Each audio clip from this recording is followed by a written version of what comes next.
California agriculture is at the mercy of very dry years with fewer flood years. Now more industries are looking to cash in on a crop that's been known to thrive in less water. Barley has a long history in California, but it also has a long history feeding billions across the globe. Its origins date as far back to Mesopotamia in 8000 BCE.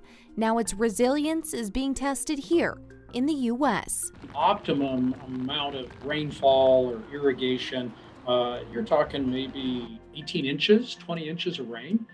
You can get by with less, maybe down to 10 inches. You can still produce a good barley crop. Professor Hayes out of Oregon State University has spent his career studying barley's tolerance to climate change, disease, soil health, and genetic variability.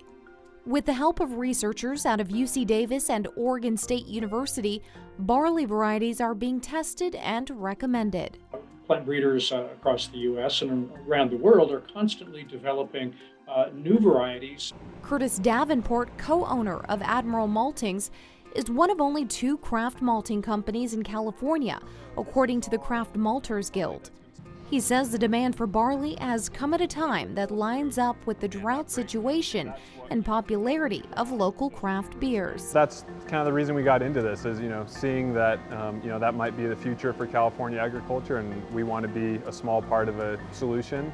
But what happens when California's drought produces only about 6.5 inches of precipitation in growing regions like Sacramento and the Klamath Basin?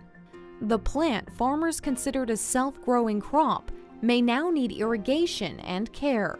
It wasn't until I got here where I realized how important that is for brewers, distillers, bakeries, everywhere. Chris Lucas is a maltster who works with barley daily.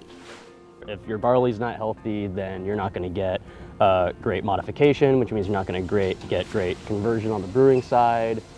Now, maltsters may be at the mercy of farmers when they have to decide whether they use their water resources for high-profit crops like almonds or keep growing low-maintenance crops like barley that may now need water allocation on dry years. So if there's a drought, it's going to affect the crop. If it's going to affect the crop, it's going to affect our work here. If it's going to affect our work here, it's going to trickle to people that use our products. So there's this whole ecosystem that I realized after working here that's affected by that. As technology improves, researchers say they hope to be in a position to better handle climate change challenges when it comes to selecting crop varieties.